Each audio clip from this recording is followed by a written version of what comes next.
Bueno, el motivo de estos videos, chicos, es ahondar en el tema de la polarización de transistores en corriente continua.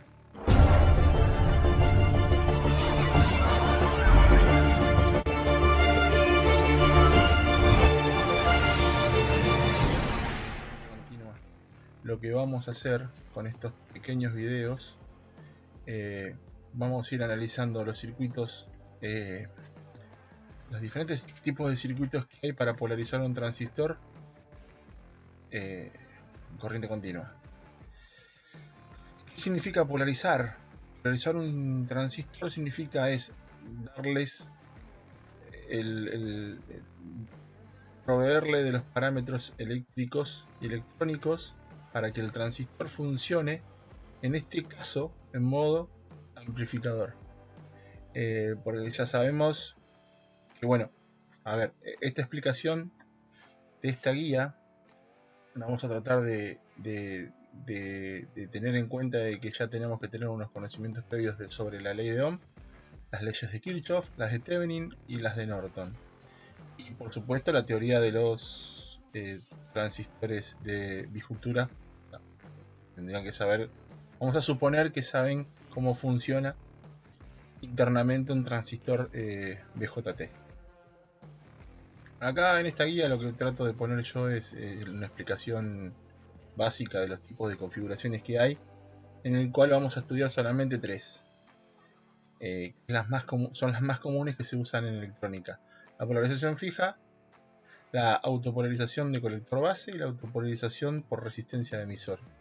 Son hay un montón más, muchísimas más configuraciones para poder estudiar, pero bueno, vamos a empezar con esta. Voy a tratar de leer, por si el que no quiere leer, yo leo y bueno, voy explicando también. El objetivo fundamental de la polarización es lograr que el transistor trabaje siempre en zona activa. ¿Qué significa esto? Es que el transistor en forma activa significa que funciona como un amplificador. Funciona. Por supuesto, esta guía, la explicación que estoy dando ahora, el transistor también puede funcionar como una llave electrónica en corte y saturación, pero esta puntualmente es como amplificador. Bueno, continúo. En donde el dispositivo se comporta como amplificador. Para que ello suceda, se debe recordar que la juntura base-emisor, ¿se acuerdan la base-emisor?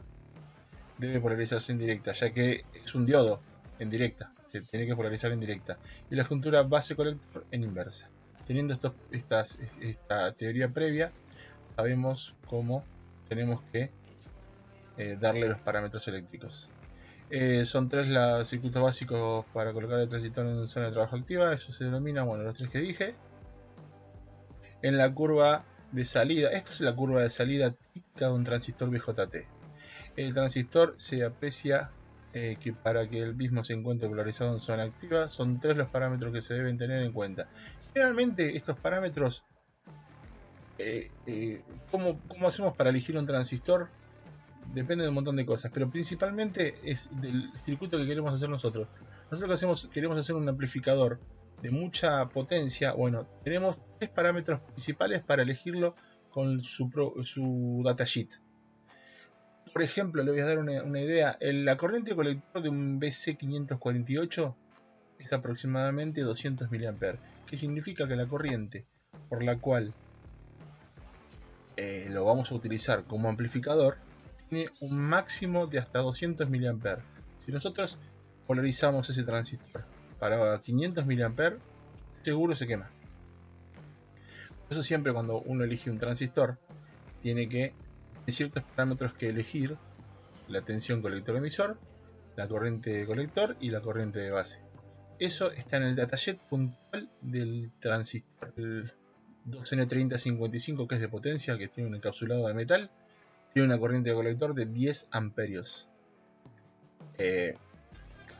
Son caros. Pero bueno, el general el transistor más común de todos, que es el BC548, tiene aproximadamente 200 mA como corriente de colector, que es una corriente baja. Pero bueno, es un transistor multipropósito que nos sirve para un montón de cosas que después vamos a ver. Entonces tenemos que hallar tres parámetros, que son corriente de colector, corriente de base y tensión colector emisor. Tres coordenadas se denominan punto Q. Una vez establecido el punto Q, los parámetros mencionados toman valores fijos denominados corriente de colector de Q, corriente de base de punto Q y corriente de... bueno, acá está escrito. A ver, ¿qué es el punto Q? Bueno, el punto Q es el punto en el que la corriente de base, la corriente de colector y la tensión colector emisor están justo en la mitad de sus máximos posibles. Más adelante vamos a ver por qué. Acá tenemos la polarización fija, típica. Podemos hacerlo de diferentes maneras, pero bueno, son las cuatro posibles. A ver, acá vamos a analizar puntualmente esto. Se analizará una polarización fija con un transistor NPN.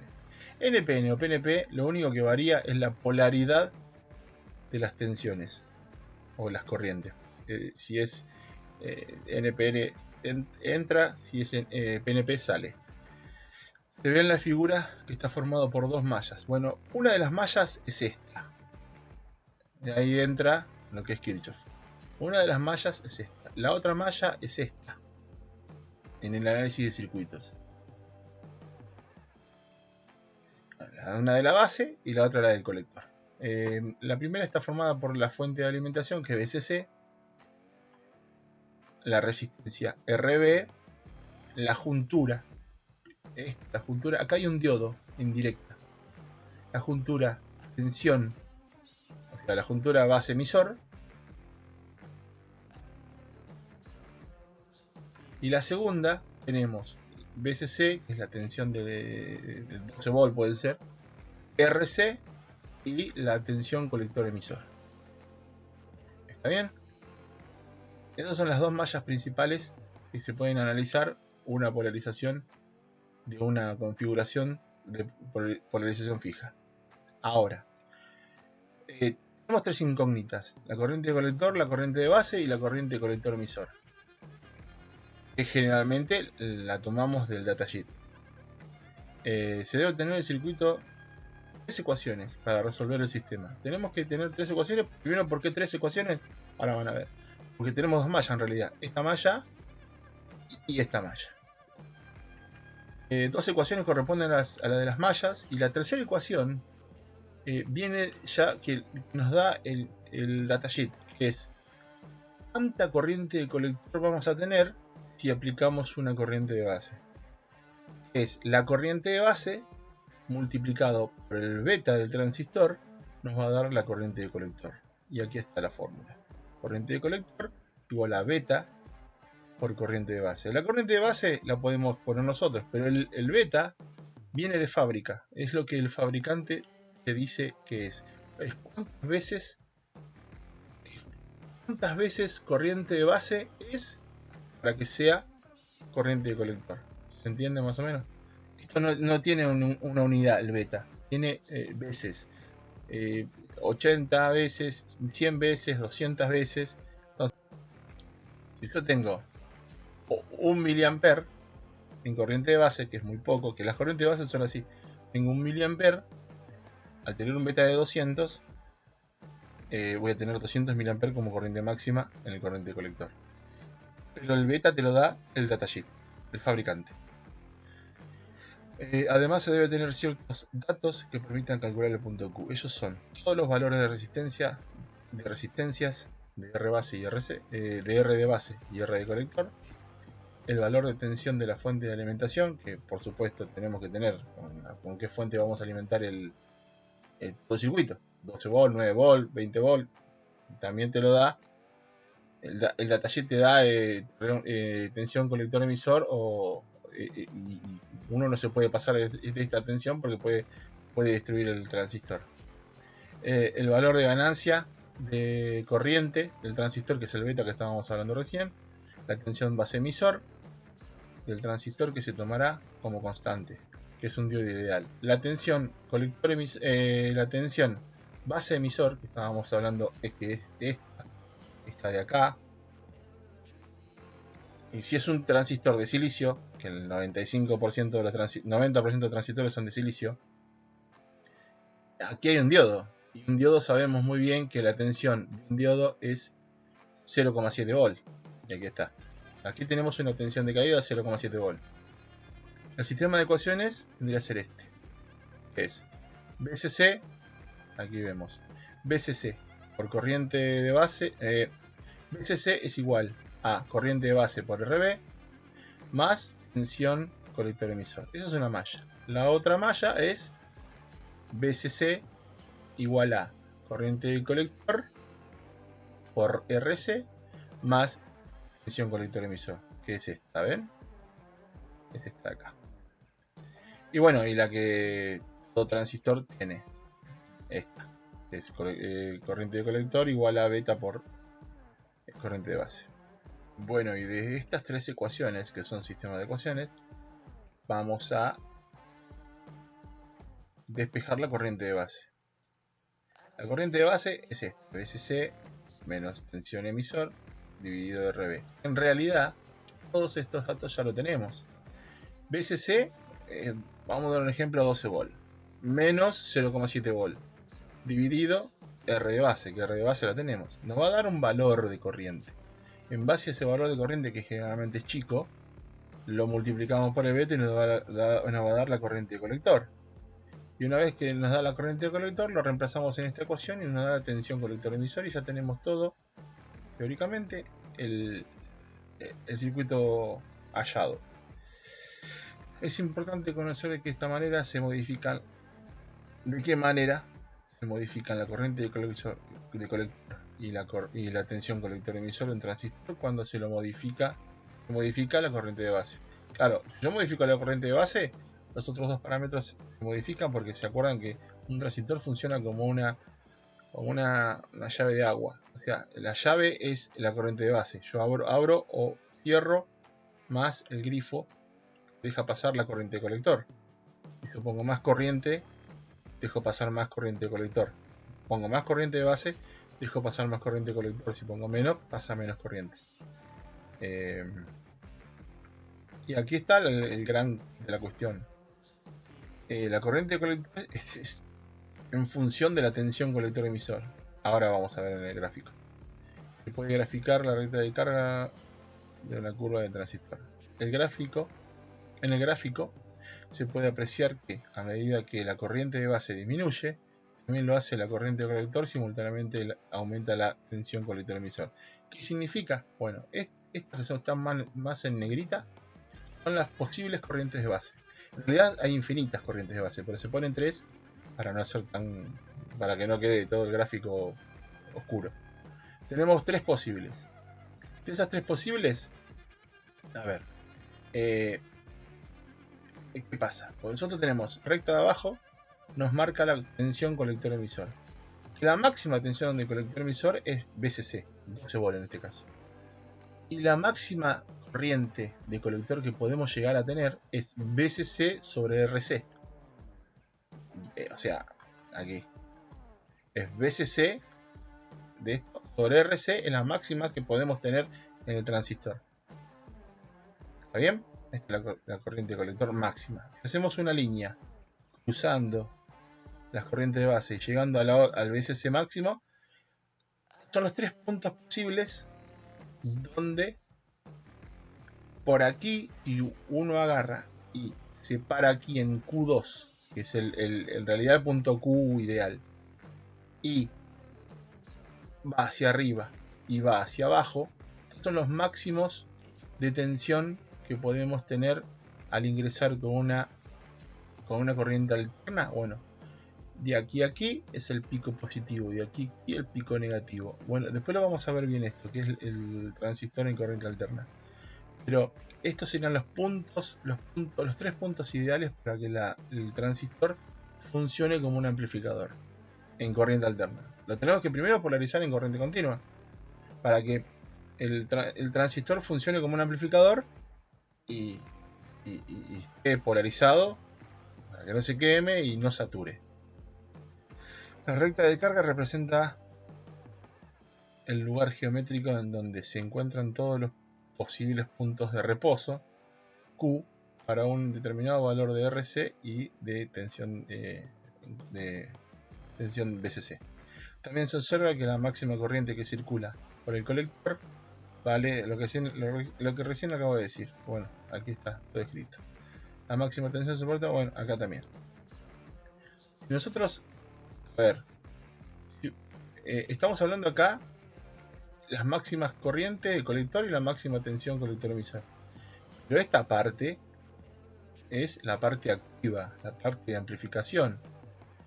Si yo coloco una corriente de base menor que esta, por acá, el transistor funciona en corte, como una llave. Y si yo me paso de corriente de base y pongo una corriente de base más o menos por acá o por acá, el transistor entra en saturación y se satura y funciona como una llave. O sea, corte, saturación, corte, saturación. Por eso estamos hablando la parte activa, no corte y saturación. Acá estamos funcionando como un amplificador, no como una llave electrónica. Y hasta aquí tenemos básicamente, acá se ve autopolarización por colector base. Bueno, al próximo videito va eso, seguidito. Aquí tenemos las posibles, bueno, aquí tenemos en cómo funciona un transistor polarizado, cómo tenemos que sacar las ecuaciones. Ustedes quieren, hacen pausa y copian y bueno, lo pueden analizar, pueden leerlo ustedes. Ahora voy a hacer otro video en el cual explique la autopolarización de colector base, que vendría a ser esta. Es otra configuración posible de los transistores. Los que mejoran son los parámetros térmicos y eléctricos del amplificador. El tema de todo esto de los diferentes tipos de polarizaciones es, ¿cuál es el por qué hay tantas polarizaciones? Porque en uno satura, el otro afecta mucho la temperatura en sus parámetros. Ya sabemos que como es un semiconductor, el semiconductor es directamente proporcional a la temperatura. O sea que si el transistor está sometido a un calor extremo, sus parámetros varían. Y ya no es más, no tiene más la resistencia dinámica que tiene, ya tiene otro tipo de resistencia. Tiene menos resistencia porque hay más electrones libres y como que conduce más. Y si conduce más corriente y puede llegar a quemarse, a arruinarse por temperatura, por exceso de corriente, por la temperatura externa. Por eso a veces los diferentes tipos de polarizaciones son para cuidar en realidad la estabilidad térmica y eléctrica del circuito. Aquí tenemos una parte. El inconveniente que posee la polarización fija es que la corriente del circuito depende mucho de la temperatura que toma el dispositivo, porque el beta del transistor varía con ella. Claro, el beta del transistor varía con la temperatura. Entonces, si yo tengo mucha temperatura, aumenta el beta y aumenta la corriente, y si es un rulo térmico que llega hasta que se autodestruye por temperatura. A mayor temperatura es mayor el beta. Así, la corriente de base es siempre constante y fija. La corriente de colector puede variar por efecto de la variación del beta por la temperatura, llegando a cortar o saturar el transistor con el inconveniente de sacarlo de la zona activa, en los mejores casos hasta esto. Esto se soluciona utilizando otro tipo de polarización, como la autopolarización colector base o la autopolarización de la resistencia de emisor, que las que vamos a ver ahora. Así que quédense en este canal, que ahora el próximo video es la autopolarización por colector base. Suscríbanse, chicos, cualquier cosita.